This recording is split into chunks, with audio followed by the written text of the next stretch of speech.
안녕하십니까.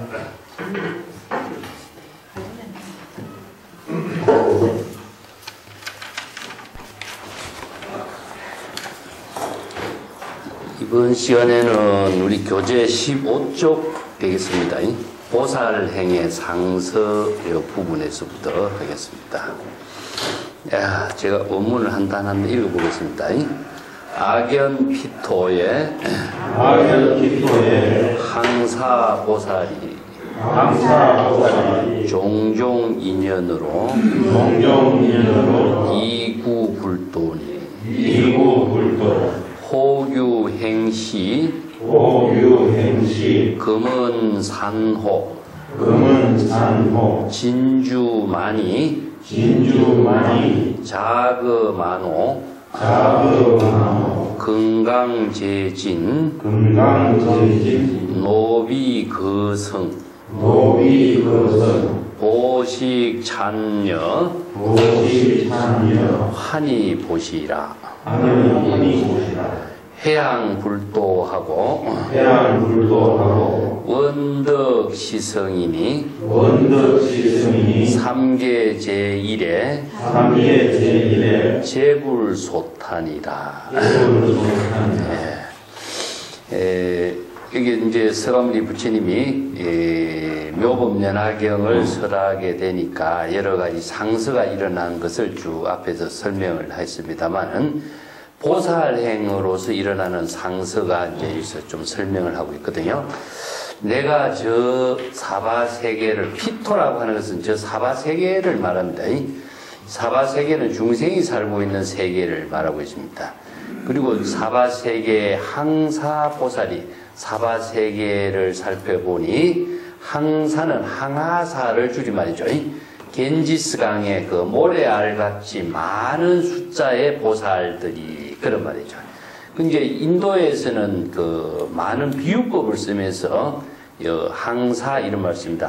겐지스강의 모래알과 같이 많은 보살이라는 것은 셀 수가 없다는 의미입니다. 무궁무진하게 많기 때문에 무량 이래 셀 수가 없는 많은 보살들이 종종 인연으로서 이구불도라 여러 가지 인연을 통해서 불법과의 인연이 맺어짐으로 해서 불도를 구하는 보살이 수행을 하고 있다. 그런 수행자들에게, 그런 보살들에게 이 불법을 설하게 된 인연의 상서가 나타난 것을 이야기하고 있습니다. 또 그 보살들이 어떻게 보살도로서 수행을 하면서 불도를 구하는가, 그 구체적인 내용은 호규행시의 금은산호 진주만이 자그만호, 이것은 어떤 보시행을 실행하는 보살은 금과 은과 산호와 진주와 많이 보배로서, 아니면은 자그만호 하는 것도 또 이제 그 여러 가지 보배 종류죠. 칠호 가운데 들어가는 보배의 종류를 이야기합니다. 또 건강재진, 건강이라는 것은 다이아몬드 같은 걸 말하고 있는데, 다이아몬드와 같이 모두 여러 가지 진기한 보배로서 보시바라미를 실천하는 보살도를 실행하는 것을 이야기하고 있습니다. 그뿐만 아니라 노비거성, 즉 많은 노비를 거느린 사람들은 노비라든가, 아니면은 거성은 여기 이제 수레를 말하고 있습니다. 많은 수레를 보시하고, 또 보식찬녀, 이게 수레에다가 많이 이제 장식을 한 그 수레죠. 이게 그 아주 고급스러운 수레를 말하고 있습니다. 많은 보배로 장식된 수레. 여라고 하는 것은요, 여러 가지 깃발 같은 것을 올려가지고 수레 장엄을 한 걸 말합니다. 이런 아름다운 보배로 장엄된 수레를 가지고 보시하는 것을 환희심으로 보시를 하고, 불도의 수행으로서 회양을 하며, 이런 말이죠. 그래서 회양이라고 하는 것은 불도의 지혜로서 회양했다. 이 불도, 부처의 지혜로 회양했다. 이런 말을 불도로 회양했다. 이런 말씀. 이 도라는 말을 항상 많이 쓰는데, 이제 불도나 불법이나 이런 말을 많이 쓰죠. 예. 그냥 하나의 용어로서 많이 알고 있는데 이건 부처의 지혜라는 뜻입니다. 도라고 하는 것은 깨달음의 도를 이루는 것은 지혜를 말하고 있습니다. 근데 그 이외에 부처의 지혜냐 하면은 중생심으로서는 해양이 이루어지지 않거든요. 그래서 부처의 지혜로서 해양을 하는 겁니다. 그래서 부처의 지혜를 해양하는 것은 상부보리 하와 중생이 이루어지죠. 그렇기 때문에 공덕을 해양하는 것을 불도를 해양한다 이런 말씀입니다. 그래서 도라고 하는 것은 항상요 신도라고 이해를 하셔야 됩니다. 마음으로 깨달아 지혜를 이루는 것을 도라고 한다. 도가 따로 있는 것이 아니라 도는 마음으로 깨달음의 지혜를 이루는 것을 도라고 한다. 근데 도라는 말을 우리가 막연하게 뭐 이런 말을 너무나 많이 쓰지만은 이 언어가 우리가 상식적으로 알고 있는 언어가 우리 자신을 애매하게 만들어버려요. 그래서 이제 불법 공부를 하거나 경전 공부할 적에 이 언어를 정확하게 이해하지 않으면은 자기 자신이 그냥 애매하게 이해하고 넘어가는 경우가 많습니다. 부처는 깨달음입니다. 깨달음에 의해서 마음으로 지혜가 작용하는 그 공덕을 해양하는 겁니다. 그래서 이 부처는 무엇이냐 하면은 뭘 깨닫게 되겠습니까? 그래서 부처라고 하는 말은 깨달음과 같은 말인데 항상 깨달음과 부처는 같은 의미인데 뭘 깨닫느냐? 중생의 망심을 깨닫는 거예요. 이 때문에 생사윤회하는 중생심의 번뇌 망념을 깨달았을 때에 바로 마음의 지혜의 작용의 도가 이루어지는 거거든요. 이것도 마찬가지입니다. 법이라고 하는 것도 불법을 우리가 수행한다, 불법을 공부한다 이러는데 깨달음으로서 이루어 여법하게 지혜로운 삶이 이루어지도록 하는 게 불법이에요. 이게 불도는 같은 말인데 이 왜 법을 불교에서는 쓰냐 하면은 깨달음으로 이루어질 때 부처의 지혜의 작용이 여법하게 이루어져요. 자, 이어서 이제 여법이라고 하는 말은 이제 구체적으로 이야기한다면 우리 진여 본심이 청정한 진여 본심이 지혜의 생명으로 여법하게 이루어지는 거죠. 자, 지혜의 생명은 외부의 힘에 의하지 않기 때문에 여법하게 이루어지는 것은 자기의 이제 우리 진여 본심이라고, 그래서 본분사라고 얘기합니다. 그 선생들이 이제 일대사, 본분사 이런 말을 불법으로 지혜로운 삶을 사는 경지, 본래 면목, 일대사 인연 이런 말을 전부 다 이렇게 표현.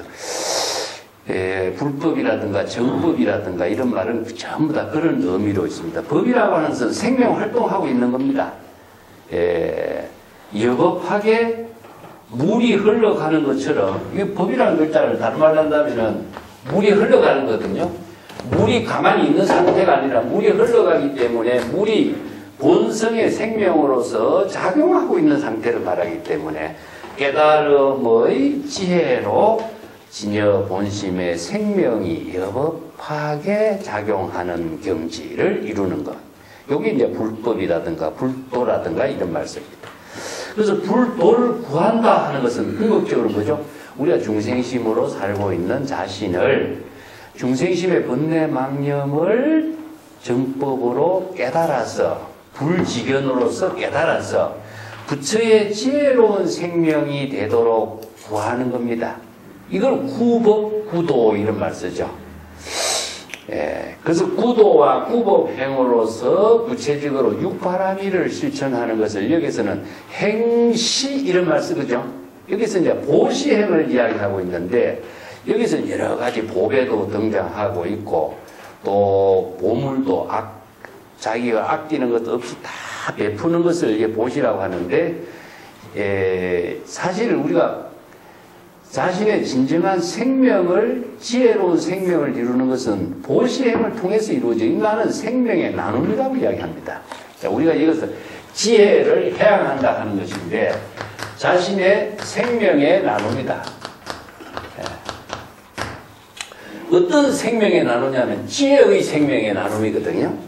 남에게 나누는 것을 나쁜 것을 나누는 것이 아니라 가장 존귀하고 귀중한 생명의 나눔이다 하는 것에 의미를 둔 것을 우리가 보시라고 합니다.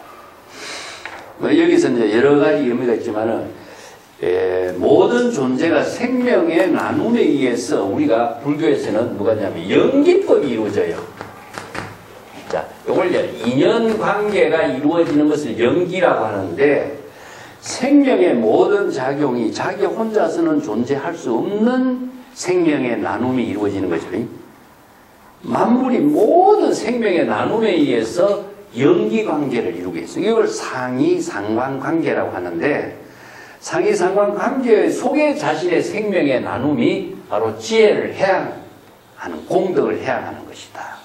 이 뭐 세간에서뿐만 아니라 우리가 세간에서도 직업을 통해서 볼 적에 자신의 전문적인 능력은 자신의 가장 평생 일구어는 생명이잖아요.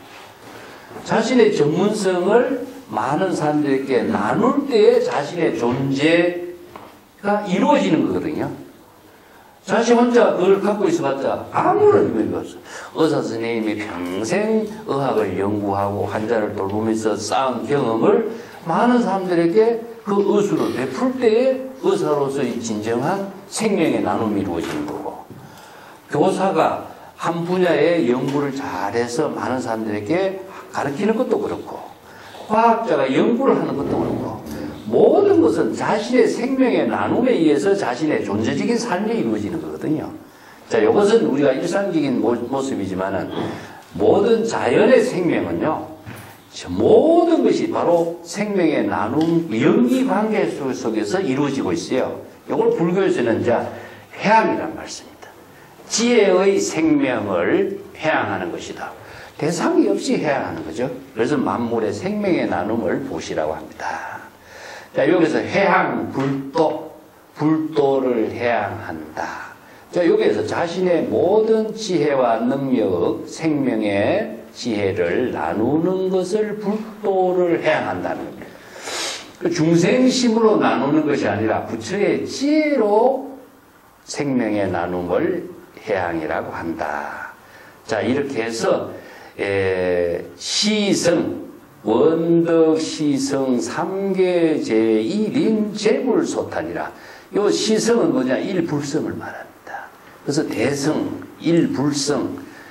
법화경에서 설하는 것은 묘법의 일불성을 이루는 깨달음의 경지를 체득하고자, 그 일불성의 법문이 어디에서? 삼계의 중생의 세계에서 가장 으뜸인 일불성의 바르침을 깨달아 체득하고자, 이런 의미죠.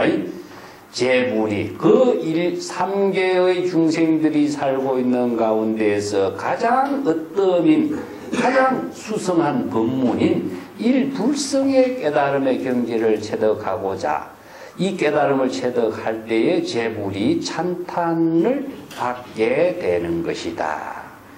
자, 일불성의 깨달음을 이룰 때 제불의 찬탄을 받게 되는 겁니다. 그래서 여기에서 시성이란 말은 단순한 수레가 아니라 일성, 묘법성을 말합니다. 그래서 이 대성의 법문을 깨달았을 때 부처의 지혜를 이루는 경지가 되거든요. 그래서 법화경에서는 이게 이제 삼계 제인이란 말은, 삼계가 어디에 있습니까? 바로 중생의 세계거든요. 자, 그래서 묘법 연화경인데, 묘법 연화는 연꽃이거든요. 연꽃이 어디에 피느냐 하면은 사바세계, 삼계에 피고 있어요. 그래서 삼계의 중생의 세계에서, 진흙탕과 같은 중생의 세계에서 연꽃을 피우는 것을 묘법, 그 이제 흰 연꽃이라고 해서 사달마, 뿐다리카 이런 말을 쓰는데, 흰 연꽃이 피는 거죠. 그래서 세속의 모든 진흙탕에 물들지 않는 부처의 지혜로운 생명을 이루는 것, 그것이 바로 구법이 되고 그 불도를 이루는 경지가 되고, 그 일성의 묘법을 설하도록 지금 법화경에서 지금 그런 상서가 이루어지고 있는 것을 쭉 설명을 하고 있습니다. 자, 그 밑에다 보겠습니다. 호규보살, 사마보거에 난순화계하고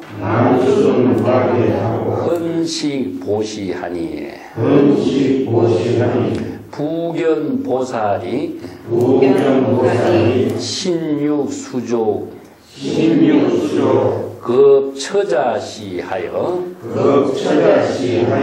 구무상도하네 우견보살이 두목신체에 헌납시여하고 구불지해하니. 자, 여기에 이제 보살이 수행하면서 보시행의 수행을 하는 그 사례를 쭉 이제 예를 들어놨습니다. 어떤 보살들은 사마보고, 이건 뭐냐면은, 사마는 네 마리의 말이 끄는 보배호로 장엄된 수레를 말합니다. 그래서 사자라고 하는 것은 네 마리의 말이 끄는, 한 마리의 말이 끄는 수레가 아니라 네 마리의 말이 끄는 수레는 최고로 잘 보배로 장엄된 수레를 이야기합니다. 그 수레는 난순화계하고 수레의 난간에는 꽃처로서 아주 휘황찬란하게 잘 장엄을 했고, 또 일산을 바쳐서 헌식 보시하고 그 보배를 그 보시를 하는 걸 말하고, 또 어떤 보살은 대일성의 묘법의 수행을 어떻게 했느냐, 자신의 몸과 살과 손, 발, 또 처자까지 보시를 해서 무상의 불도를 구하고 있다. 여기서 이제 자신의 몸과 살과 수족과 이런 그 보시를 한 이야기가 불교에서는 이제 불석신명이라든가 이런 상실신명이라든가 이런 말을 씁니다. 예. 신명을 아끼지 않고 보시를 한다, 이런 말이 있거든요. 근데 이걸 아끼지 않고 하는 말은요, 이건 나는 의식하지 않고 이렇게 번역해야 된다고 봐요. 자신의 몸과 목숨을 의식하지 않고 모든 것을 다 베푸는 그런 이제 보시행을 이야기하고 있는데, 뒤에 법화경에 보면요, 야광보살 본사품에 가면은 어떤 이야기가 나오냐면 소신공양이란 말이 나옵니다. 소신공양. 그 법화경의 여러 가지 주석가들이 소신공양이라고 해서 우리나라도 연비한 사람 많이 있죠, 그죠? 이 소신공양이 나오는데, 이것을 몸을 진정 자신의 몸을 불태우고 연비를 하고 공양하는 것이 진정한 공양, 소신공양이냐? 이거는 불교에서요, 이런 언어적인 표현을 법으로서 이해해야 되는데 언어로 이해하면 이건 잘못된 겁니다. 이거는 뭐냐 하면은 아상과 인상을 전부 다 비우는 것을 말이에요.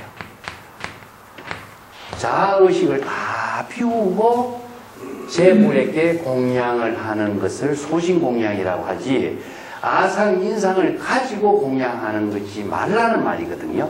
근데 이것을 자신의 몸을 불태워서 공양하는 것처럼 이해한다면 이거 아주 잘못된 거죠.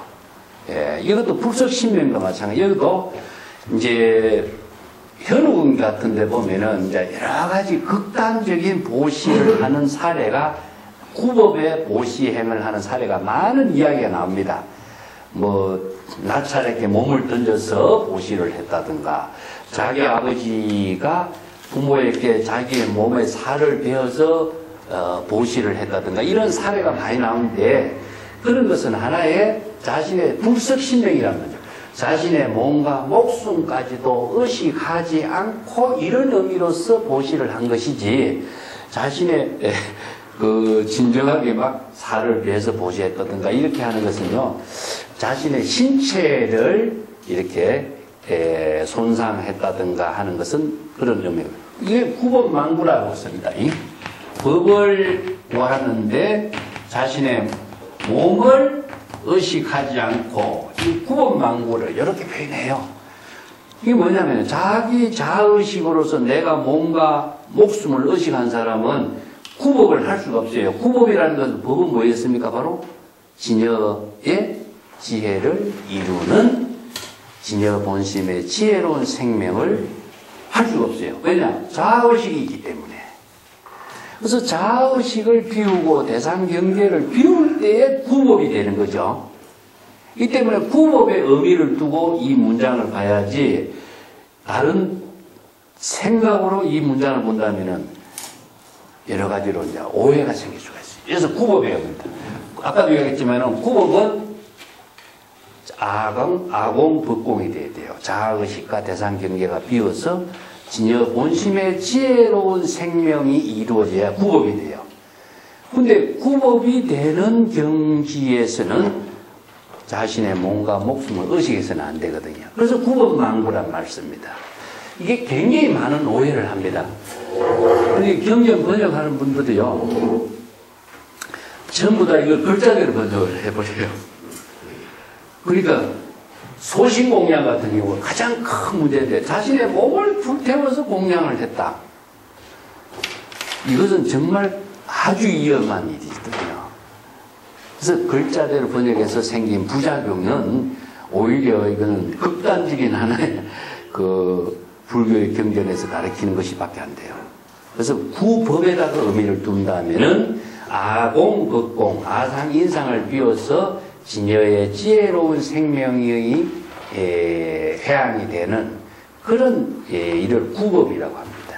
이것은 구무상도 하는 것도 최상 안욕따라 삼약삼보리의 깨달음의 지혜를 이루는 경지를 구무상도 그러죠. 그래서 구무상도나 구법이나 또 부처의 깨달음의 경지를 이루고자 수행하는 것이나 전부 다 같은 의미로서 쓰는 말입니다. 또 어떤 보살은 두목 신체, 자신의 머리와 눈과 신체를 아주 헌연히 기쁜 마음으로 보시를 하면서 부처의 지혜를 구한다. 이것도 마찬가지입니다. 부처의 지혜를, 자신의 깨달음을 이루는 부처의 지혜를 구하는 구법인데 이것도 자신의 몸과 목숨을 의식하지 않는 겁니다. 이걸 다른 말을 한다면, 자, 소신공양, 구법망구가 다르게 전부 다 아공, 공. 자의식이 다 비우친 아공, 법공의 경지가 되어야 된다. 그렇지 않고서는 구법이 이루어지지 않습니다. 구법이 이루어지지 않습니다. 자, 여법하게 부처의 지혜로운 생명으로서 보살도를 실행하는 경지를 이루지 못하는 거죠. 자, 만약에 내 몸이 없이 보살도를 실행하는 도시행이 가능하냐?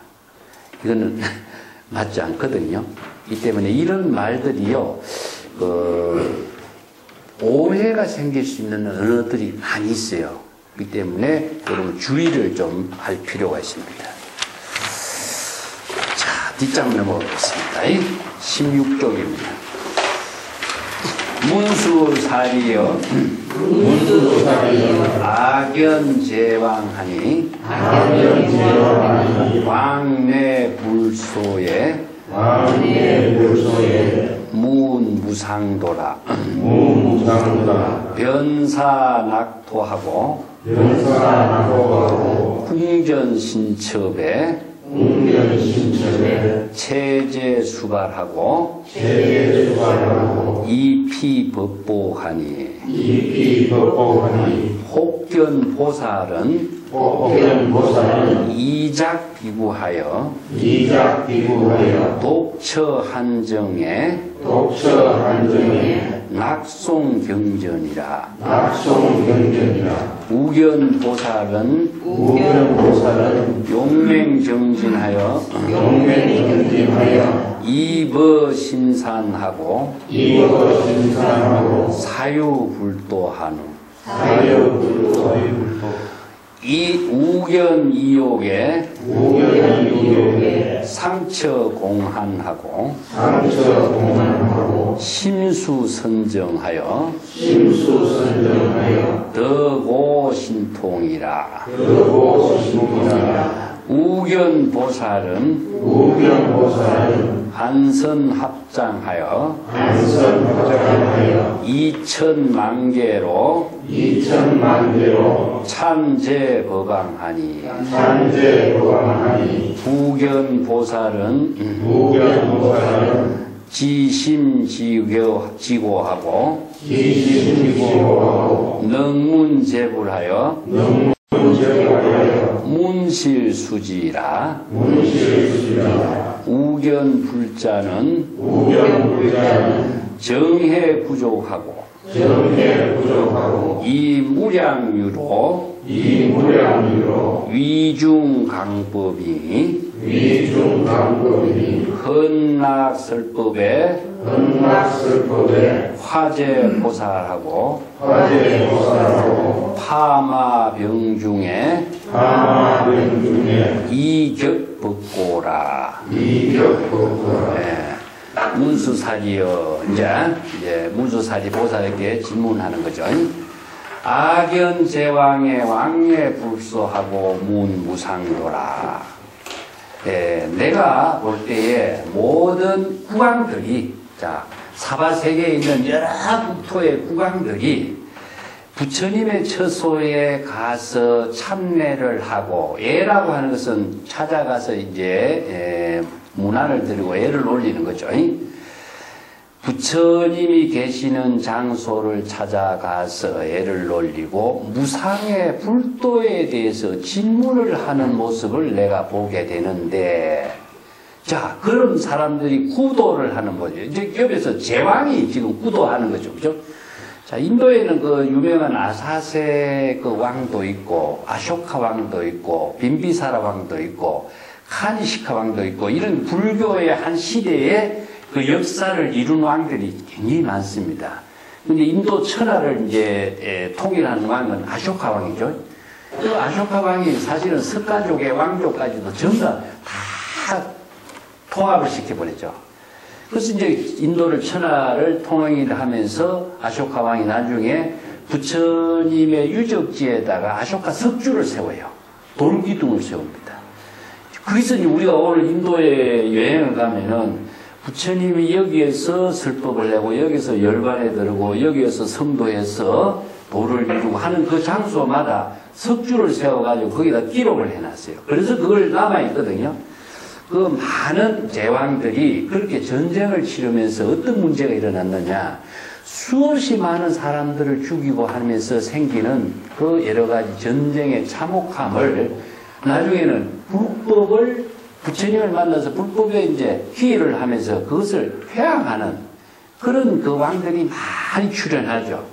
예, 그래서 이제 지금 중앙아시아 지역에 보면은 여러 가지 뭐 아프가니스탄이라든가 이런 지역도 옛날에 전부 다 불국토였거든요. 우리가 이제 간나라의 불교의 미술 같은데 불상이 나타나는 모습 보면은요, 우리가 인도에서는 불상이 별로 없었어요. 경전을 중심으로 해서 법을 쓰라고 경전이 유통되고 이런 형태로 불교가 발전되었다가 간나라에 이제 히랍 쪽에 그 사람들이 인도를 점령하면서부터 뭐 파키스탄이라든가 그쪽 뭐 중앙아시아 지역이죠. 그쪽에서 이제 인도 불교와의 만남이 이루어지면서 초기 간나라 미술의 불상 보면요, 그 고대 그리스의 신들의 모습하고 비슷하죠. 머리라든가 이런 모습이. 그래서 불상이 생기게 된 것도 간나라 미술에서부터 처음 시작됐다, 이렇게 보는 거죠. 예, 그때 이제 밀린다 황하 같은 경전본도 보면, 밀린다 왕이 나가세나라고 하는 유명한 비구를 만나가지고 전쟁에서 여러 가지 많은 문제가 일어나면서 그것을 대화를 해요. 그래서 이제 그 불법을 배우면서 불교의 가르침을 가지고 불교 문화를 응용하는 그런 이제 역사적인 사건이 많이 일어나죠. 중국에서도 역시 그렇습니다. 중국에서도 오랑캐들이요. 오랑캐들이 뭐냐면 성애민족들이죠. 그죠? 성애민족이. 그래서 좀, 만리장성을 쌓게 된 것은 성의 민족들이 자꾸 침공해 오니까 그걸 막기 위해서 만리장성을 쌓았는데 오랑캐들은 자기들이 문화가 없어요. 언어가 없었고 문화가 없었기 때문에 북위의 최고의 왕국을 건립했던 그 적팔시족 같은 사람이라든가 아니면 티베트 같은 경우에는 토반 왕국 같은 데서는 그 중국을 침공했지만은 자기네들의 언어가 없었습니다.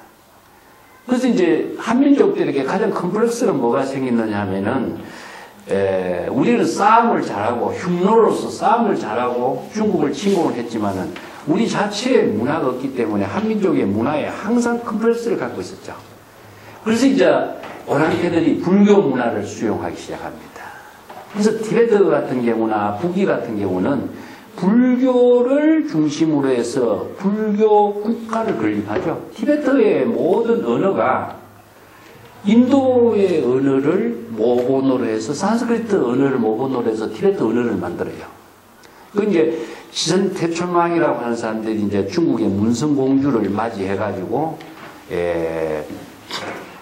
토반 왕국을 새롭게 정비를 하면서 우리도 문화국가를 만들자. 그래서 이제 중국 문화를 받아들일 것인가, 인도 문화를 받아들일 것인가 해서 불교 문화의 고성들을 초청합니다. 나란다 대학의 이제 까말라시라라고 하는 유명한 고성을 초청하고 중국의 마연선사를 초청해요. 그래서 이제 티베트의 그 라사라고 하는 곳에서 두 사람이 이제 논쟁을 시키죠. 그래서 인도의 그 논사들의 논쟁에 이길 수가 없죠, 선이. 그래서 이제 인도 불교를 수용하면서 인도의 산스크리트를 그대로 모본으로 해서 지금 티베트를 만듭니다. 그래서 티베트는 정치와 종교가 하나로 이루어진 왕국이 됐죠. 중국의 그 이제 토반 왕국도 그렇습니다만은 북위 불교도 그랬죠. 중국의 유명한 양무제도 그랬죠. 그래서 어느 시대든지 간에 많은 전쟁을 치르면서 거기에서 여러 가지 부작용이 생긴 사람, 불교의 평화적인 가르침을 많이 이렇게 수용하는 사례들이 많이 생겼습니다.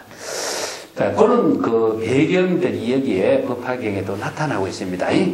내가 볼 적에 수없이 많은 왕들이 부처님이 계시는 처소를 방문해서 무상의 불도를 질문하고 있는데 변낙길 아주 좋은 국토를 또 아니면 궁전이라든가 아니면 신하나 첩까지도 모두 희사를 하고 있다. 그뿐만 아니라 심지어 어떤 왕들은 체제수발 자신의 머리와 수염을 모두 깎고 스스로 법복을 걸쳤다. 가사를 걸쳤다. 이런 왕들이 많이 있는 모습을 봤다. 여기서도 뒤에 쭉 이야기가 나옵니다. 법복을 입었다는 것은 이제 왕위를 버리고 나중에 출가해서 수행자가 된 모습을 하는 사람. 중국 양무제도 사실상 그렇습니다. 나중에는 성복을 거쳐서 반야경을 설했다든가 그 최고의 경전을 설할 정도의 법사가 되는 그런 분들이 많아있죠. 또 어떤 보살은 비구가 되어서 작비구라는 것은 자기가 출가 비구성이 되었다. 독처한정 조용한 곳에서 한가하게 선정에 들어서 경전을 잘 이렇게 독송하고, 이 독송이라고 하는 것은, 낙송이라는 것은요, 낙도의 의미를 두고 있습니다. 경전을 읽는 강경 수행이 낙도의 도의 경지에서 유의하는 것을 낙도라고 합니다. 그래서 낙이라고 하는 글자는요, 낙도라고 하는 말도 쓰는데, 이걸 유의란 말과 같습니다. 유의 삼배와 같다. 그런 의미로 써요. 우리가 놀이하는데 유의라고 그러겠죠? 하나에 완전히 몰입하는 것을 말하는데, 낙도는 뭐겠습니까? 바로 자신이 진여의 지혜로운 생명과 하나된 경지에 꼭 이렇게 몰입한 상태가 낙이지. 이건 낙이라는 글자를 잘못 이해하면요, 희노애락의 낙이 아니라 모든 중생의 불안이 소멸된 경지가 낙입니다. 이게 낙은 평안의 상태를 말해요. 번뇌 망념이 없이 평안한 상태에서 불안, 근심, 걱정 없는 본심, 진여 본심의 지혜로운 경지에서 그래서 낙이라는 글자를 쓰니까 처음부터 여기에 뭐 또 다른 즐거움이 있는 것처럼 생각하는데 즐거움이 있으면 그건 중생심의 분별적인 그 망상이 돼요. 본심의 지혜로운 삶을 이루는 경지가 낙입니다. 예. 그것은 낙도의 경지, 예. 경전을 독송하는 낙도의 경지를 이루기도 하고 어떤 보살을 보면은 용맹정진하여 깊은 산중에 들어가서 불도를 깊이 사유하고 있다. 용맹정진이란 말이 이제 어제 선언에서도 우리가 용맹정진을 하면은 담장을 한자고 오로지 그 정진하는 것을 말하는데 용맹스럽게 가는 것은 불태전이라는 뜻입니다. 물러서지 않고 이 용맹이라는 거니까 사자가 어떤 짐승을 잡아먹기 위해서 용맹스럽게 이렇게 앞으로 나아가는 것을 용맹이라고 하거든요. 용맹스럽게 정진한다. 정진은 끊임없이 향상일로 불태전의 경지에서 깨달음의 발보리심을 이루는 것을 정진이라고 하죠. 또 모든 욕망을 다 여의고 즉 이 욕이라는 욕망은 중생심으로 생각하는 오욕이라든가 자아의식에 따른 모든 욕망을 여의고 항상 공한 경지에서 머물며 공한이라는 것은요 텅 빈 공간을 말하는데 아공 법공의 경지를 말합니다. 여기에 장소가 공한 경지라는 곳은 없어요. 장소를 보는 모든 자아의식과 대상 경계가 비어야 공한 경지가 됩니다. 예. 이걸 이제 한도인이라고 이런 말 쓰는데 정도가에서는 이 한이라는 글자는 공이라는 말입니다. 자, 자아의식이 비어지고 대상 경계에 대한 분별적인 모든 차별의 세계가 비어져야 지혜로운 삶을 이루는 한도인이 돼요. 이 때문에 공한이라는 것은 자아의식과 대상 경계를 다 비운 경지에서 깊이 선정에 들어서 5가지 신통을 깨달아 체득하게 되리니 이런 수행제를 한다. 그죠? 5가지 신통은 무엇이냐 하면은 천입니다. 예. 보통 우리가 신통이라고 하니까 신통이 몸으로서 자유스럽게 이루어진 것이라고 생각하는데 신이라는 글자는요 마음입니다. 마음입니다. 신은. 그래서 이제 신통은 마음으로 깨달아 체득한 지혜를 신통이라고 해요. 신통은 지혜입니다. 자신의 마음에서 자유자재하게 지혜로운 삶을 자유자재하게 펼칠 수 있는 능력을 신통이라고 해요. 그래서 이제 천안이라는 말 쓰죠. 천이 아니면은 타심 그 통자를 다 붙입니다. 자, 또 숙명이라는 말을 써요. 숙명인데 이런 것도 이제 숙명통이라고 하고 아니면은 누진통이라든가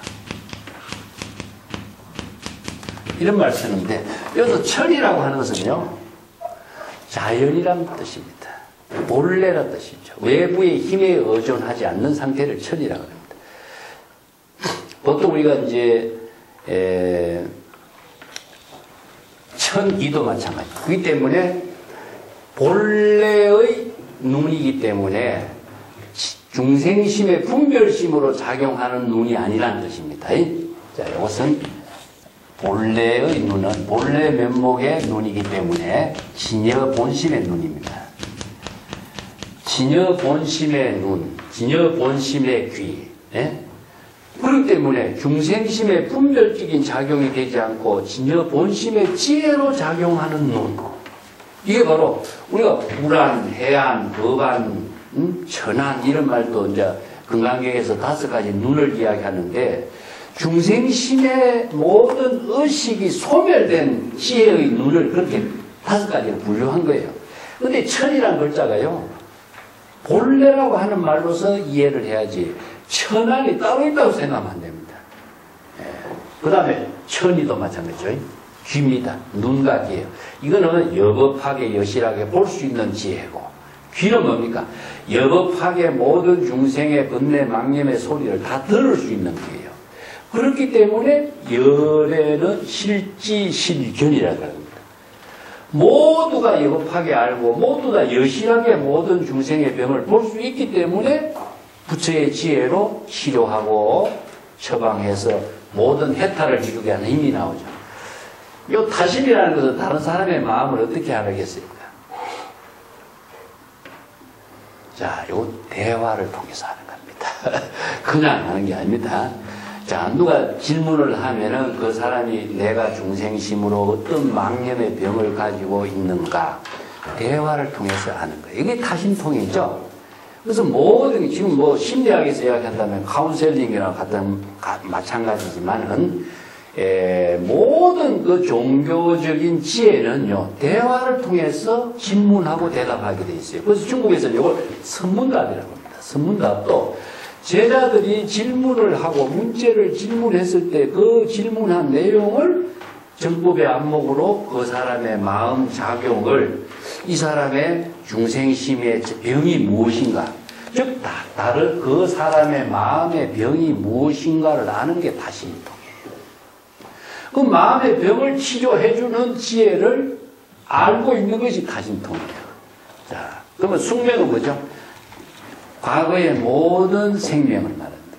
자신의 모든 과거의 생명의 작용을 여실하게 아는 거죠. 이것이 바로 숙명인데, 과거 전생 이야기하는 거예요. 이거 남의 것을 아는 것도 아니고 자기의 모든 과거의 모든 행적을 다 여실하게 아는 것.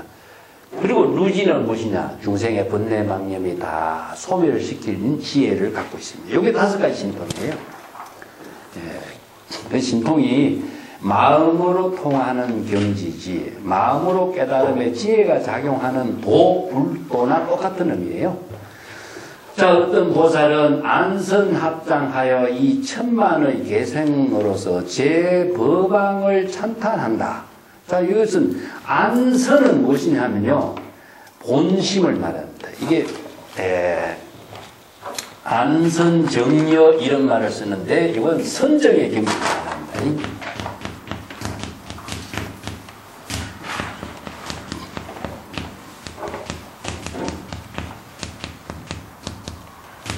이건 선정의 경지예요. 자, 선정은 어떤 경지냐 하면요, 우리가 이제 선정과 지혜를 이야기하고 있는데 정과 해를 이야기하죠, 그죠? 그래서 우리가 참선 수행했을 때 선정을 어떻게 해야 되느냐. 그래서 정해가 하나 된다면은, 선정은 중생심의 모든 망념이 다 비워진 상태가 선정이에요. 그렇기 때문에 중생심의 망념을 비워진 상태가 선정이에요. 그러면 지혜는 무엇이냐? 중생심의 망념이 비워졌기 때문에 지혜가 작용하고 있는 상태를 해라고 해요. 이걸 다른 말로 한다면은 진공 묘유라고 합니다. 이걸 이제 공과 불공 이렇게 표현하고 진공 묘유라고 합니다. 자, 다른 말로 한다면은 선정과 지혜, 진공 묘유, 공과 불공, 건강경에서는 무실, 무허. 이렇게 이제 여러 가지 경향에 따라서의 표현은 달라요. 그렇지만 선정의 경지는 망념이 비워진 진여 본심의 경지가 선정이에요. 그래서 안선은 우리가 본심을 말합니다. 진여 본심의 청정한 경지가 안선이다. 그래서 진여 본심의 청정한 경지에서 합장하고 이 천만개송으로, 합장이라는 것은 우리가 이제 불교에서 모든 사람들이 손을 모으는 게 합장이죠, 그죠? 자, 이게 손이 무엇이냐 하면요, 이 두 손을 나누면은 2개의 대상 경계가 만들어져요. 그래서 이제 모으면 어떻게 되냐? 하나가 되죠, 그죠? 그래서 불의의 경지를 말합니다. 합장. 자, 둘이 중생심의 차별 분별이 하나가 된 경지를 합장하는 행동으로서 온 몸과 마음이 하나로 불이일체로 이루어진 경지를 합장을 해요. 근데 이제 합장이라는 말 조금 다르게 보면은 합장하는 모습은 우리의 연꽃과 같습니다. 그래서 연꽃과 같은 사바세계에 살면서 합장하는 모습과 더불어 자신이 한 송이의 연꽃이 되는 거죠. 그런 경지를 행동으로서 이루는 인사를 우리가 합장해요. 그래서 법화기에 보면 상불경 보살품에 보면요, 법화행자 이야기가 나옵니다. 법화기에 보면은 사바세계에서 하는 모든 수행 체계라든가 모든 수행의 방향을 다양하게 제시해 놨어요.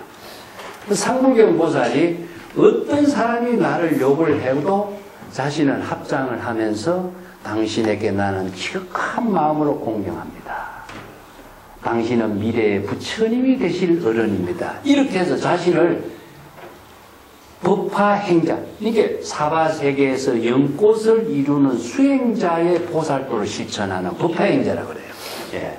법화기에 가장 독자적인 이제 수행 체계를 제시하고 있는 게 법화행자라고 하는데,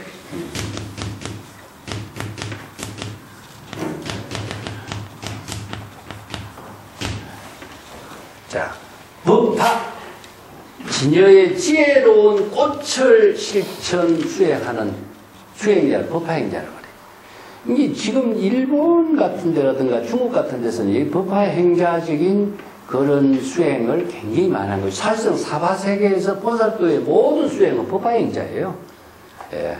그런 지혜를 제시하고 있는 것이 이제 합장이라든가 뭐 안선이라든가 선정이라든가 이런 여러 가지 여기 수행법을 여기 제시하고 있는 거죠. 보시행으로서 이루어진 것이라든가. 그래서 이 천만 개송을, 이 천만 개송은 무엇이냐 하면은 제법왕자를 찬탄하는 노래입니다. 자, 이건 뭐냐면 제법왕은 무엇이냐? 제불의 깨달음의 경지를 이룬 제법왕. 이거 문수사리 법왕자라고 나왔죠. 그죠? 문수사리는 부처의 지혜를 이룬 법의 왕자다. 이 법은 바로 여법하게 지혜로운 생명의 지혜를 이루는 왕자다. 그래서 이제 열애, 부처, 제불, 법왕자 이런 말은 다 같은 표현인데 제법왕자에게 찬탄하는 개송, 천만 개송으로서 찬탄을 했다. 이게 이제 유명한 부처님의 모든 법문을 찬탄하는 불서행찬이라는 게 있어요. 불서행찬이라고 하는 그 경전이 있습니다. 경전이라기보다도 마명보살이 지은 건데 부타차리타라고 합니다. 이게 부타차리타인데 부타의 모든 생애를 노래로 개송으로 읊었어요. 한 권의 책인데 불서행찬, 부처님의 위대한 지혜와 덕을 찬탄을 하는 그 책입니다. 자, 이게 뭐냐? 리그베다에 등장하고 있는 신이 3339신인데 리그베다라고 하는 그 자체는 무엇이냐면 신에게 올리는 찬탄이라는 겁니다. 이게 뭐지? 모든 것이 신에게 올리는 찬탄이 바로 의식이라고 해요.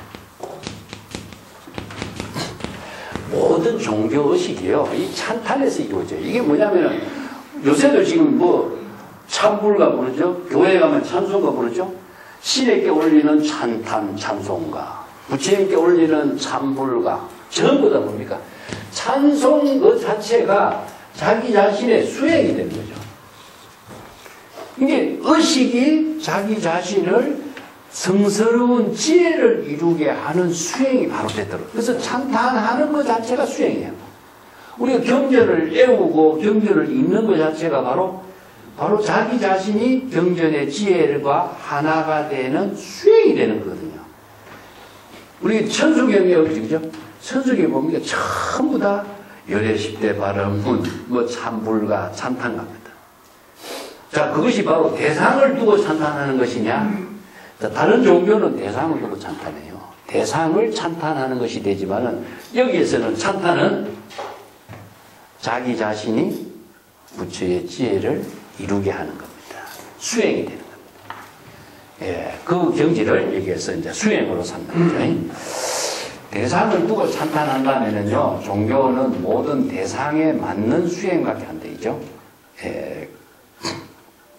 부견 보살은 지심지고하고, 자, 어떤 보살은 지혜가 아주 깊고, 지가 원력이 아주 견고하고, 지혜가 깊다 하는 것은요, 무상심신미묘법, 지혜가 깊게 작용하는 것은 바로 지혜가 높다는 소리 안에 지혜가 덕은 높다고 표현하지만 지혜는 깊다고 이야기해요.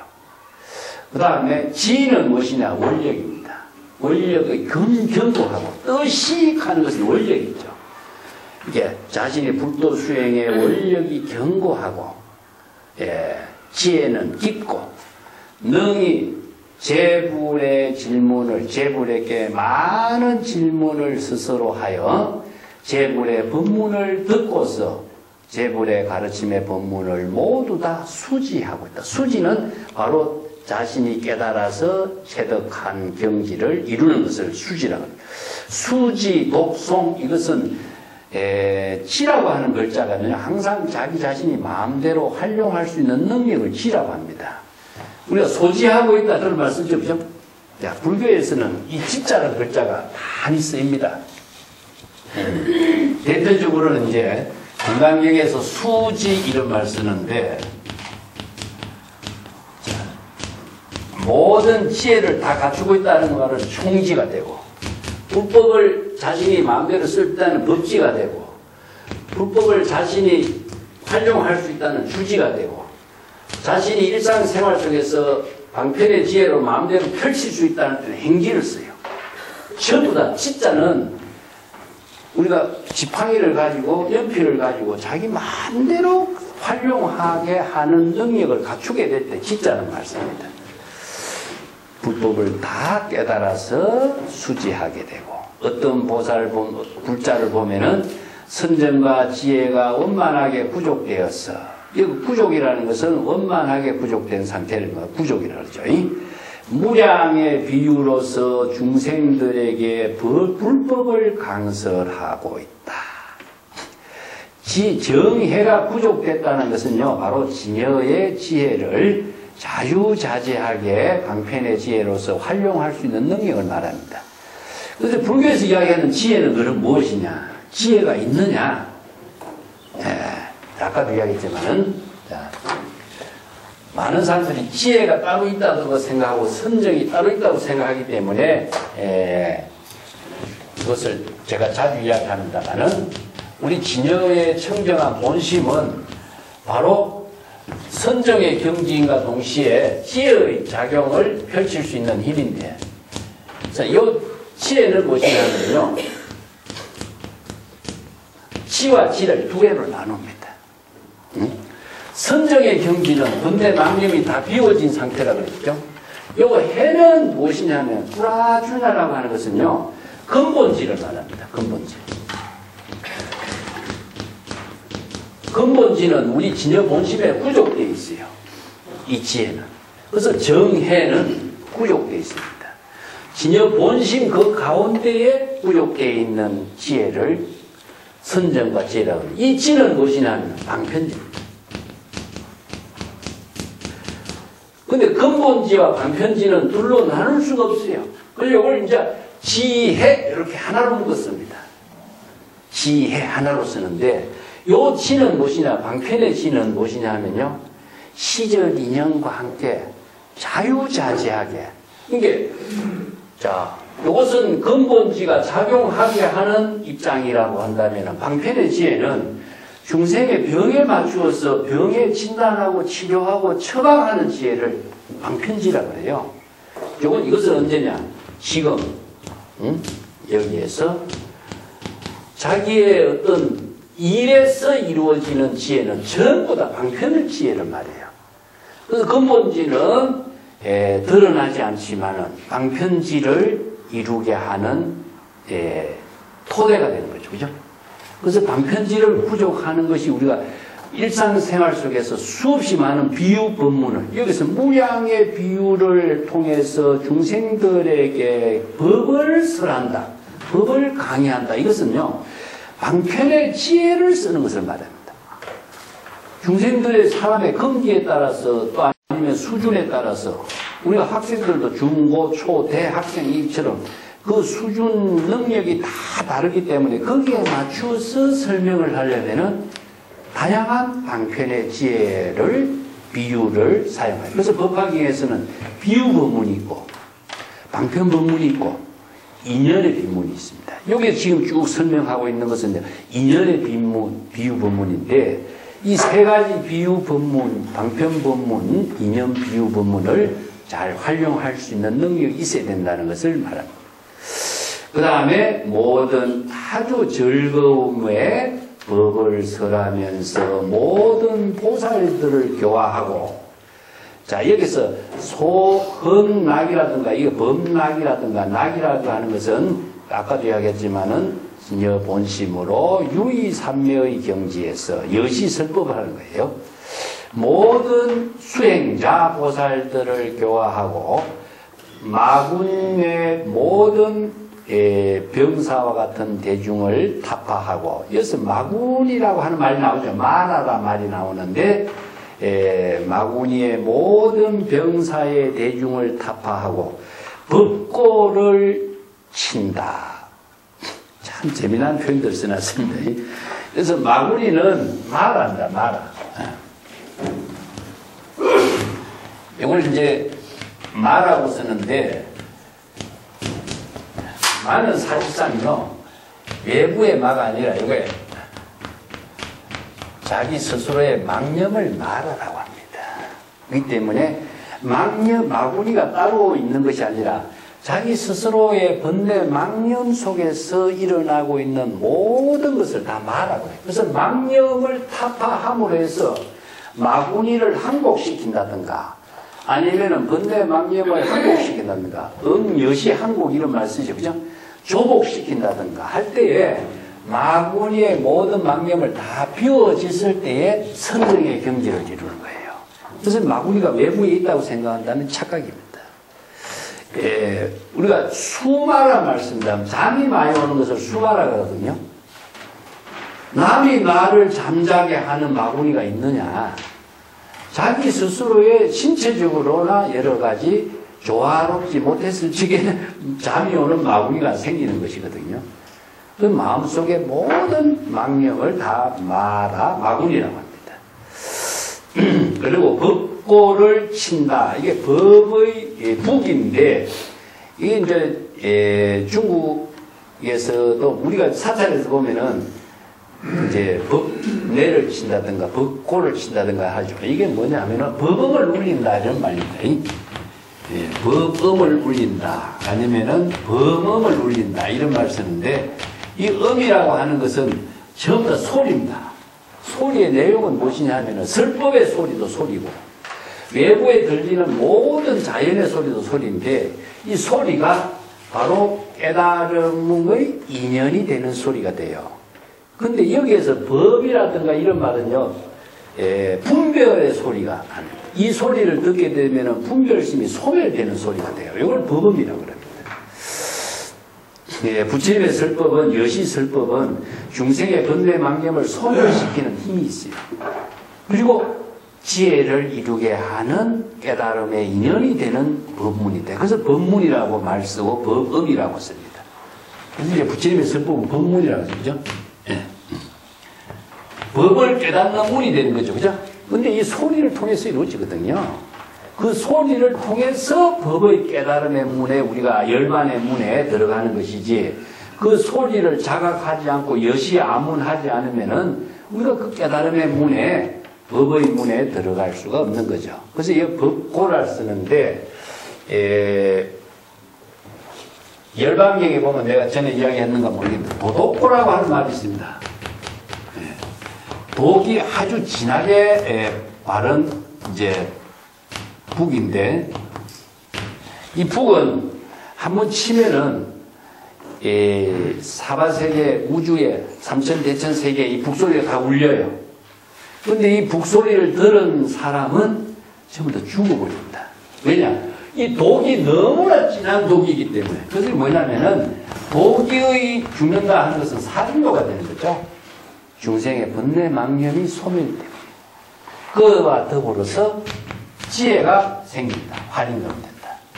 그 이제 번뇌 망념은 죽고 지혜가 살아나게 하는 복이다. 여기서 북을 치는 것은 이런 법, 모든 중생이 이 북소리를 듣고 번뇌 망념이 소멸되고 진여 본심의 지혜가 되살아나도록 북을 치는 겁니다. 우리가 사찰에 종을 치는 거 있죠, 그죠? 예, 종을 치는 것도 마찬가지입니다. 그 종성이라고 하는 것이 있어요, 의식에. 우리 사찰에서 맨 처음에 이제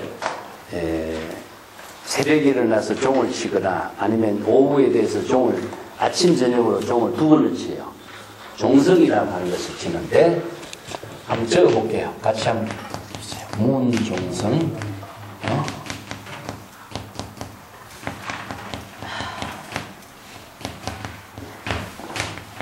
원내당,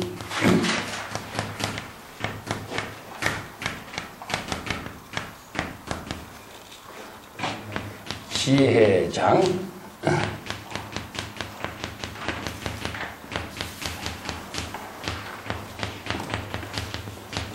우리생,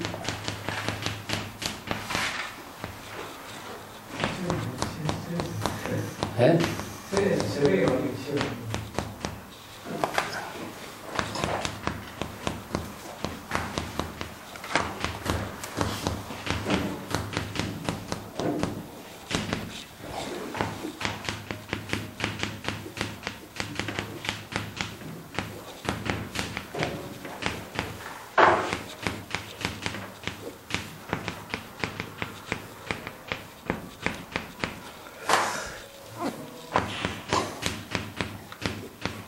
요건 이제 저녁 종성을 치는데 여기 30청규의 요구절이 있어요.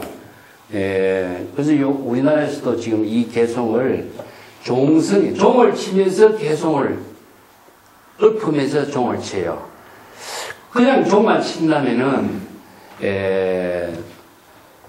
참불의 종성이 되지 않는데 이 개송을 읊으면서 종을 치면은 이 소리, 이 종성하고 종을 치는 의식하고 하나가 돼서 깨달음을 이루는 인연을 함께 보살도의 원력을 같이 실행하게 돼요. 자, 종성을 이 종치는 소리를 듣는 모든 사람, 모든 중생이 이게 법계의 모든 중생이 이 종소리를 듣고서 이런 말이죠. 모두 다 종소리를 듣고 번뇌가 모두 다 차단되기를 바라고 이 종소리를 들음과 동시에 바로 법음이 되거든요. 하나의 아까 북소리를 듣거나 종소리를 듣거나 이것은 도구를 설에서나 사찰에서 사용하고 있는 모든 도구는 깨달음을 이루게 하는 도구예요. 그래서 이제 종소리를 한번 치고 종소리를 듣게 되면 우리가 종소리를 들은과 동시에 종소리를 듣는 그 자각에 의해서 이걸 청각이 됩니다. 청각의 깨달음에 의해서 모든 번뇌가 다 자아의식의 번뇌가 소멸돼 버려요. 종소리를 듣고서 번뇌가 끊어지게 되고 동시에 지혜는 점점 번뇌 망념이 소멸되니까 종소리를 듣는 그 자각에 의해서 지혜는 점점 정장하게 되고 보리 깨달음은 이루어지니 여기서 생이라는 것은 깨달음이 생긴다 이런 말 쓰지 말고 깨달음은 저절로 이루어지는 겁니다. 이게 이제 생성이라고 하는 말과 같거든요. 생성. 깨달음은 저절로 이루어진 거예요. 이렇게 종소리를 한번 듣는 그 인연에 의해서 번뇌가 끊어지고 지혜가 생기고 깨달음은 이루어져요. 동시에 또 어떤 일이 있냐. 지옥을 여의게 되고 우리가 중생이 살고 있는 지옥의 모든 삶에서 벗어나게 되고 중생의 삼계를 벗어나게 되고 지옥은 중생의 세계를 지옥과 중생의 삼계는 중생의 세계를 벗어나갑니다. 그리고 부처의 지혜를 이루게 되는 이게 부처가 되다 이런 말 부처의 지혜를 이루게 되어서 중생을 제도하는 일이 이루어지기를 바라고자 이 종성을 집니다. 그러면 이 중생은 어디 있죠? 자신의 마음속에 번뇌망념이죠. 그렇기 때문에 종소리를 한번 치는 그 소리가 바로 이런 일이 동시에 다 이루어지는 거죠. 이런 원력을 함께 참불 실행하면서 자신이 중생을 제도하는 일이 실행되는 겁니다. 여도 벚꽃을 울리는 것도 이 북을 치는 것도 마찬가지죠. 자, 16단 맨 밑에 또 우견보살은 저견연묵하고 천룡공경에 불이위히라. 우견보살은 철임방광하고 제지옥고하며 영입불도하니. 우견불자는 미상수면에 경행임중에 근구불도라. 우견구계에 이무열이요 정여보주로 이구불도라. 우견불자는 주인용력으로 정상만인의 악매추타하고 대실능인의 이구불도라. 자, 그러니까 보살행에 대한 상서로 이제 소제목을 붙여놨습니다. 자, 16페이지 밑에 일단 보겠습니다. 또 어떤 보살을 보면은 저견연묵, 적이라는 것은 본래의 상태를 적이라고 합니다. 연이라는 글자는 아무 뜻이 없어요. 자연할 때에 자자의 뜻이지 연이라는 글자의 뜻이 없습니다. 적이라고 하는 글자는 적은 항상 본래의 상태예요. 본래의 상태를 적이라. 그래서 이제 적이란 말을 본래 열반의 상태를 적멸, 본래 열반 이런 말을 다 적이라고 합니다. 적정, 절멸 이런 것은 우리의 진여 본심이 본래의 진여 본심이 번뇌망념이 모두 소멸된 상태를 그걸 적이라 그래요. 그래서 열반 적정할지에도 그랬습니다.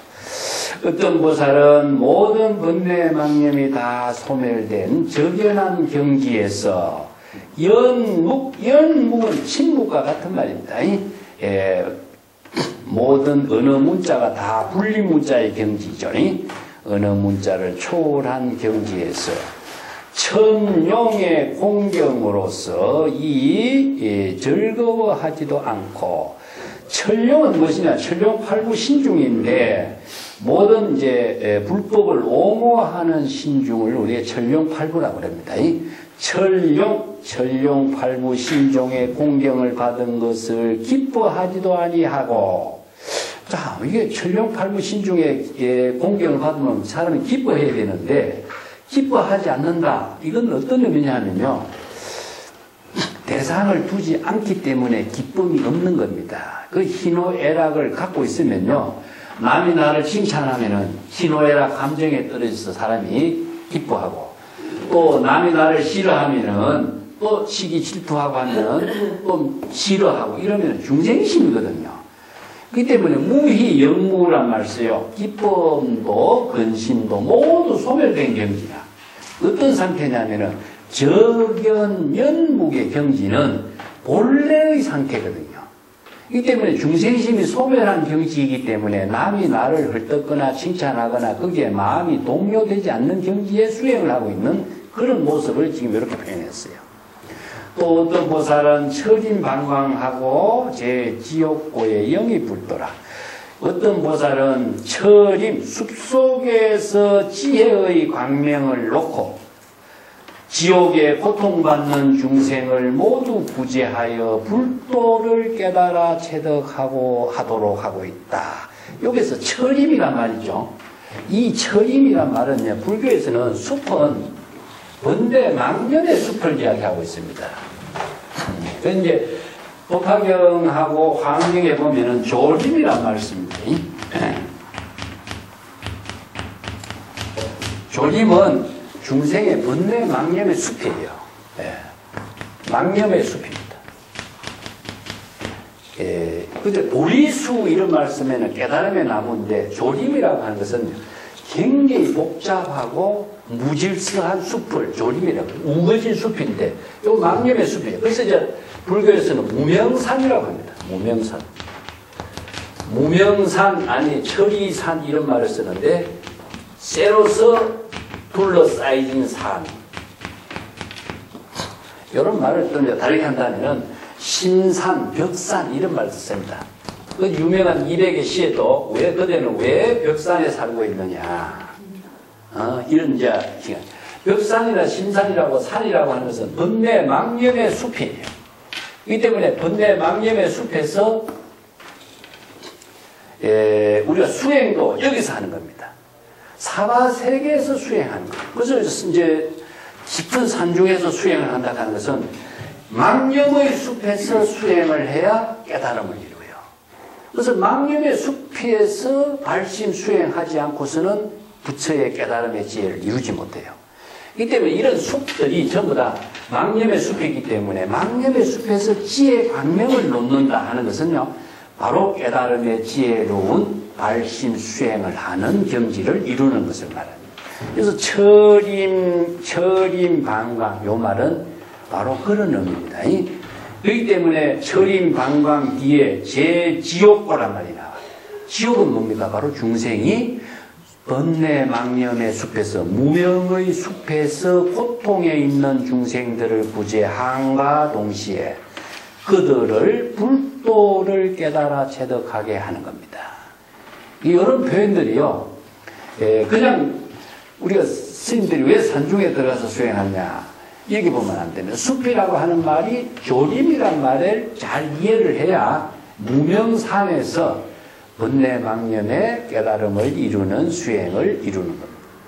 또 어떤 불자는 일찍이 잠도 자지 않고 숲속에서 경행하여 건구불도, 부지런히 정진하여 불도의 깨달음의 경지를 이루도록 수행하고 있다. 여기서도 인중이란 말이 나오죠. 그죠? 인중도 숲입니다. 숲에서 경행하는 거예요. 경행이라고 하는 것은 이제 숲속에서 수행하는 의미도 있지만은 번뇌 망념의 숲에서 경행은 꾸준없이 수행하는 겁니다. 잠도 자지 않고, 여기 이제 경행이란 말은 우리가 선언에서 경행이라고 하는 말은요, 자선 수행을 한 40분 했으니까 한 5분 경행을 한다 이런 말 써요. 이거는 뭐냐면 다니면서 사유하는 게 경행입니다. 그냥 앉아서 참선 수행하는 것은 자선 수행이라고 하지만은 다니면서 사유하는 수행을 경행이라 그래요. 요즘에 우리가 우리나라에서 경행 수업을 별로 안 하고 앉아서 수행하는 것을 최우선으로 생각하는데 경행수 수행이 가장 중요한 거죠. 항상 다니면서 사유하는 것을 경행수행입니다. 17쪽에 보겠습니다. 또 모든 부족계를 잘 지키고 이가 손상되는 일도 없이, 구계라고 하는 것은 모든 계율을 잘 수행을 통해서 간직하고 이런 말이죠. 그리고 사이, 이라고 하는 것은 행주자화를 사위라고 합니다. 이라고 하는 말로 줄이지만 그것은 사위예요. 사위라고 하는데 행주자화예요. 인간이 행주자화가 4가지의 이로 이루어지고 어묵동정이죠. 그죠? 어묵동정. 요걸 이제 8가지라고 이야기하는데, 행주자화, 이게 우리들이 신체와 함께 일상생활하는 모습이에요.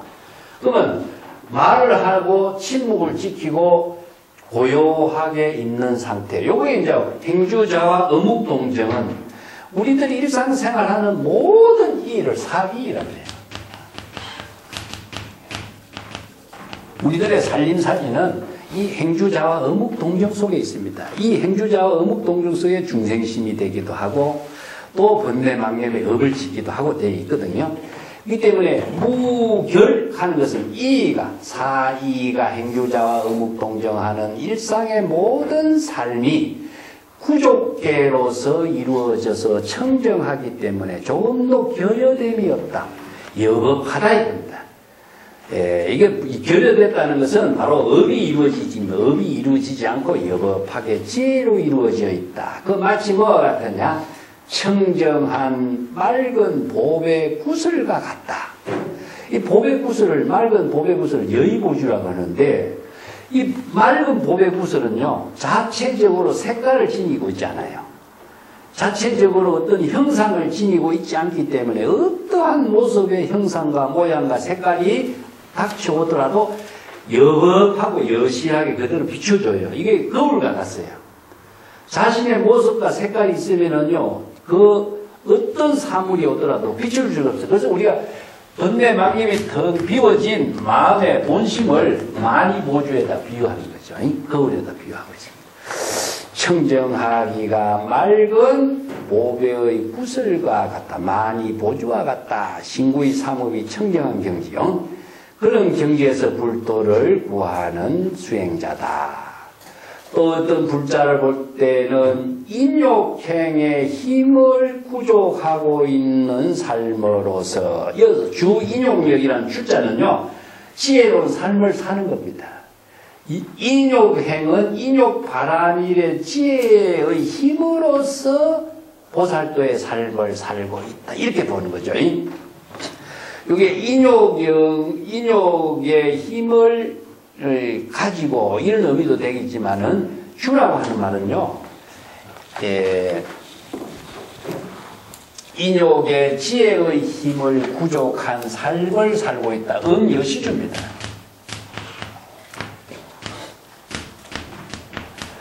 이 주는 보살도의 지혜로운 삶을 살고 있는 것을 말해요. 여기는 여시라고 하는 것이 바로 지혜거든요. 지혜로운 삶을 지금 살고 있어요. 보살도의 지혜로운 삶을 살고 있는데 인욕의 힘을 갖고 있다. 여기라고 하는 것은요, 우리가 10바라밀에 들어간다면 6바라밀 같으면 인욕에 들어가죠. 그 역은 무엇이냐? 10바라밀 가면 돼. 6바라밀의 지혜를 자유자재하게 지혜로 쓸 수 있는 힘을 말해요.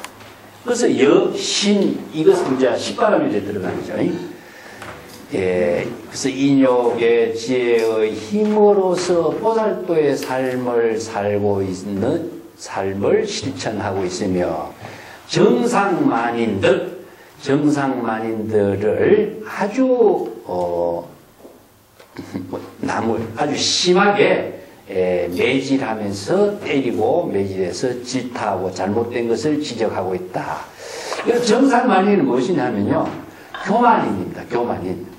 한경지의 깨달음을 이룬 지혜를 갖추지 못하고도 자신은 한경지를 이루었다. 이렇게 자만을 하고 과시하는 사람을 정상만인이라고 그래요. 그래서 지혜가 없는 사람이 정상만인들을 잘못된 것을 때리고 매질해서 바로 잡아주는 역할을 하고 있다. 이런 말. 정법의 안목으로서 바른 지혜로서 제시하고 있다. 모두 다가 능인을 다 실행하면서 불도를 구하고 있다. 능인하고 생인이란 말인데 능인은 무엇이냐 하면요, 인욕바라밀을 능인이라고 하고요, 생인은 인욕바라밀의 지혜를 실천하는 것을 능인이라고 하고, 생인은 인욕바라밀을 실행하는 것을 생인이라고 해요. 그래서 이제 두 가지 인욕행인데 불도를 수행하는데 바로 인욕이 근본으로 하고 있다. 이런 뜻이거든요. 인욕이 제1도요.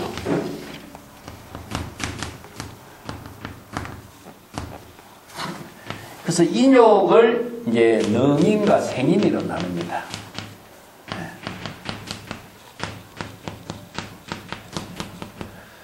이 능이라고 하는 것은요, 지혜가 자발적으로 작용하고 있는 것을 능인이라고 해요. 이 생인이라는 것은 중생인이라고 하는데, 중생심의 모든 수행을 인욕 바람일로서 실천하는 것을 이걸 중생인을 줄여서 생인이라고 그래요. 그래서 이제 우리가 보통 육바람일의 수행은 무엇이냐면은 생인을 말하거든요. 그래서 요 능인은 뭐냐? 무생법인입니다. 무생법인을 능인이라고 그래요. 그래서 무생법인은 반야의 지혜를 이루는 그 지혜를 실행하는 것을 능이라고 그러죠. 왜 인욕이 가장 중요하냐면요. 사바세계는 참지 않고서는 살 수 없는 세계이기 때문에 불도 수행에서 인욕을 근본으로 하고 있습니다. 육바람일에서도 인욕이 중요하지만 사바세계에 살고 있는 모든 중생은 무조건 참아야 되는 거예요. 참는 것부터 수행을 삼아야 돼요. 그래서 인욕을 하지 않고서는 수행할 수 있어요. 근데 우리가 세간에서도 이 인욕행을 하지 않고서는 살 수가 없는데, 그래서 이제 세간에서 인욕행은 무엇이냐면은 억지로 참는 것이 많다. 근데 불교에서 인욕행은 법으로 참아야 돼요. 여법하게 인욕행을 함으로 해서 아공, 법공, 자의식을 비우고 대상경계를 비울 때에 인욕행이 이루어져요. 그래서 반야의 지혜를 이루는 인욕행을 실천하는 것이기 때문에 불도의 수행의 인욕이 그래서 가장 지혜로운 법문이 되는 겁니다. 자, 상처가 남지 않는 인욕행이 되는 거죠. 상처를 남기지 않는 인욕의 지혜를 불법으로 실행하는 것을 인욕, 능인, 생인이라고 합니다. 인욕이 불도를 수행하는 근본이요. 인욕 바람일의 실천을 하려면 먼저 아상과 인상이 없어야 된다. 아상과 이상, 자의식과 대상 경계를 비웠을 때 어떤 사람이 누구라도 나를 욕하걸지라도 그 욕소리는 어떤 것이 되냐? 바람에 스쳐 지나가는 소리와 같아요. 왜냐? 욕이 실체가 없기 때문에 나도 실체가 없고 다른 사람도 대상 경계가 실체가 없고 그 욕도 실체가 없기 때문에 의식의 대상에서 비워져 버리기 때문에 지나가는 바람 소리나 아니면은 뭐 낙엽 떨어지는 소리로 스쳐 지나가 버리는 거죠. 그렇기 때문에 의식의 대상에 두지 않기 때문에 억지로 참는 일이 없는 거예요. 그래서 인욕 바람일은 여법 수행에 의해서 인욕 바람일은 이루어지는 겁니다. 자, 그 밑에도 한번 볼게요. 우견보살은 이제희소하고 급치근속에 친근지자라 일심재난하고 섬념삼림하여 억천만세에 이구불도라 혹견보살은 효선음식하고 백종탕약에 시불급성이라 명의상복과 가치천만의 홍무가이로 시불급성이라 천만억종과 전단보사와 중묘와구와 시불급성하니 청정원님의 화가무성이요 유천욕지에 시불급성이라 여시등시로 종종 미묘하고 한이 무염에 구무상도요 호규보살은 설정멸법하고 절 정결법하고 종종 교조에 종종 교조에 무수 중생이라. 무수 중생이라. 자, 또 어떤 보살은 여러 가지 모든 중생심으로 희소낙락하고 또 어리석은 근속의 모든 망념을 다 여의고 이런 뜻이죠. 여기서 희소라고 하는 것은 유의 희소낙락하면서 그냥 쓸데없이 세월 보내는 것을 희소라고 하고, 치근속이라는 것은 어리석은 중생들, 친척들하고 세월을 막 그냥 헛되이 보내는 것을 이렇게 말해요.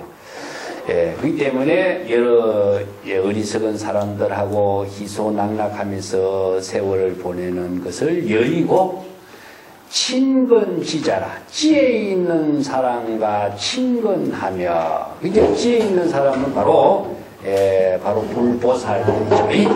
보살의 지혜 있는 사람들과 친근하여 도를 구하고 그러는 거죠. 일심재난의 선년살림이요, 일심재난, 일심의 모든 중생심의 번뇌 망념과 산란심을 제거하고, 일심이 어떻게 제거되죠? 바로 초발심의 정각을 이루죠. 이게 초발심의 정각을 이룬과 동시에 일심의 모든 재난, 일심불란이란 말이 있죠. 그죠? 우리가 참선 수행할 적에 일심불란, 이런 말씀입니다.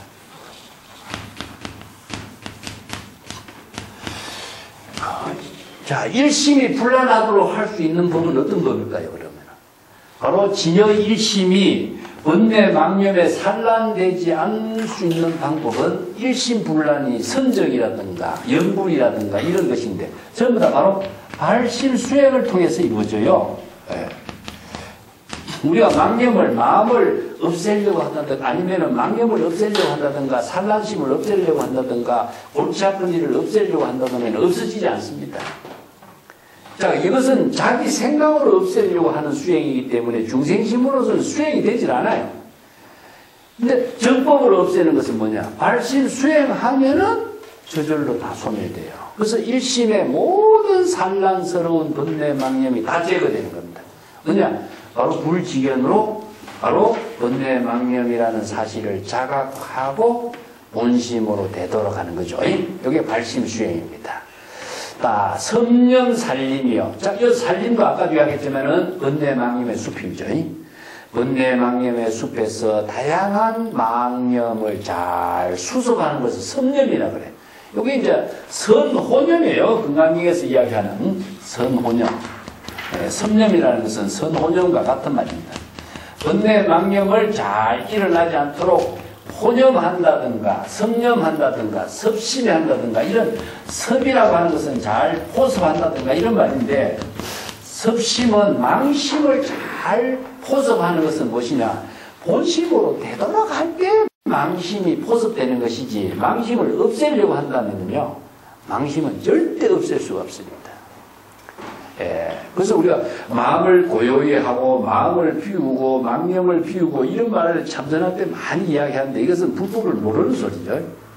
망념을 자각해서, 망념은 실체가 없이 허망하다라는 사실을 자각했을 때에 망념에서 벗어날 수 있어요. 그게 바로 섭심이 됩니다. 그리고 천만세에 수없이 오랜 세월을 말합니다. 이 천만세라는 세월의 시간을 이야기하는데, 억천만세 이 불도를 구한다. 이것은 뭐냐면은 일념으로 여여하게 불도를 구하는 것을 시간적으로 표현했어요. 왜냐하면은 일념적시 무량겁이기 때문에 그래요. 그래서 불교의 시간론이라고 하는 것은 존재하는 시간이 아니라 의식의 시간을 말합니다. 그래서 의식의 시간 속에서 모든 망념을 소멸하는 것은, 일념이 무량겁이 될 수 있는 것은요, 일심의 지혜가 작용했을 때에 시공이 초월되거든요. 영원의 시간 속에서, 영원의 공간 속에서 일념의 망념이 소멸된 지혜가 작용해요. 그렇기 때문에 여기서 시간적으로 아무리 많은 숫자라든가 시간을 이야기할지라도 일념으로, 이런 뜻입니다. 일념으로 불도를 구하는 겁니다. 혹은 어떤 보살은 효선 음식, 효선이란 말은요, 아주 좋은 음식을 효선이라고 합니다. 자, 익힌 음식을 효선이라고 하는데, 센 음식은 먹기가 힘들지만, 익힌 음식은 요리를 잘한 거거든요. 아주 잘 만든 요리로서 이런 뜻입니다. 이 음식으로. 백종의 수없이 다양한 탕약으로서, 자, 좋은 음식과 수없이 다양한 탕약으로서 부처와 수행자에게 보시를 하며, 이런 말. 여기서 이제 불도를 수행하는 불보살들, 이렇게 삼보에게 보시를 하는 것을 불성이라고 그랬죠. 또, 명의 상복이 아주 그 유명한 최상의 복장과 그 옷의 가치가 10,000금이나 되는 귀중한 옷, 혹은 그 옷의 가치를, 가격을 매길 수 없는 좋은 옷으로 부처나 보살성에게 보시를 하며, 사실상 부처나 보살성은 이런 옷을 안 입죠. 그 분소이라고 해서 떨어진 옷을 입고 있는 수행자들인데, 이런 좋은 옷을, 가치를 매길 수 없는 귀중한 옷을 입을 수도 없죠. 자, 이게 보시하는 그 정신을 이야기하고 있습니다. 천만 업종, 수없이 다양한 종류의 전단나무 향으로 만든 보배로운 집을 가지고 수없이 미묘한 와구를 갖추어서 또 부처나 보살 수행성에게 보시를 하며, 이건 사찰을 지어서 보시하는 그런 의미를 두고 있어요.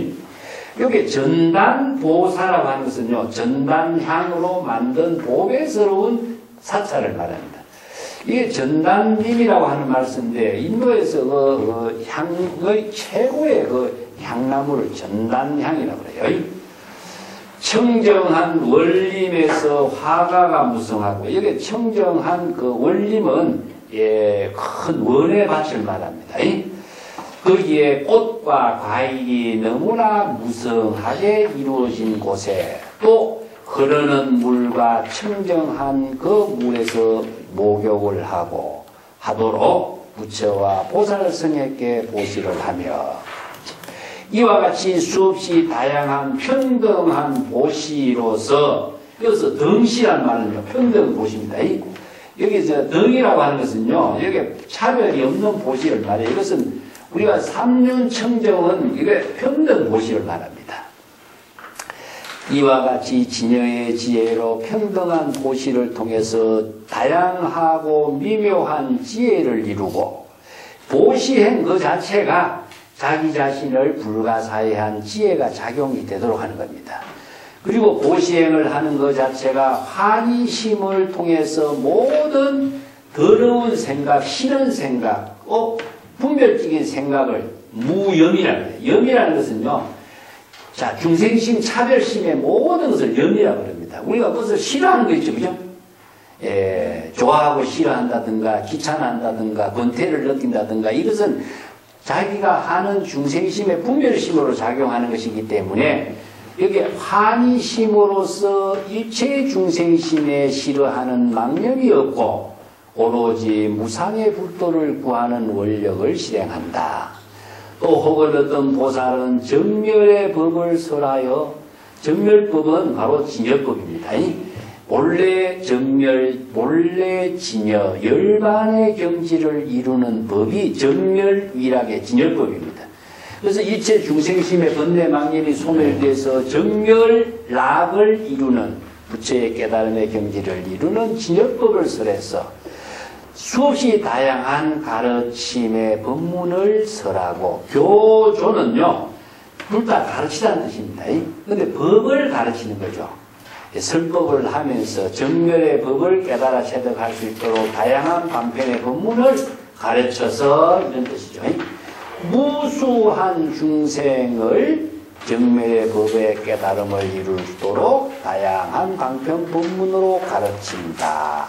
이런 의미로서 이제 이런 것이 모두 다 보살행입니다. 이게 바로 수행이고, 법을 설한다고 해서 그것이 바로 자기 본분사의 수행이 되는 것이지, 그런 수행이 바로 끊임없이 이루어지는 것이 바로 정신이라고 하는 말로 쓰는 것인데, 우리가 수행과 정진이 끝이 없습니다. 그래서 일념의 방심은 바로 중생심의 생사에 타락하는 거기 때문에 염념보리심이라는 말 항상 합니다.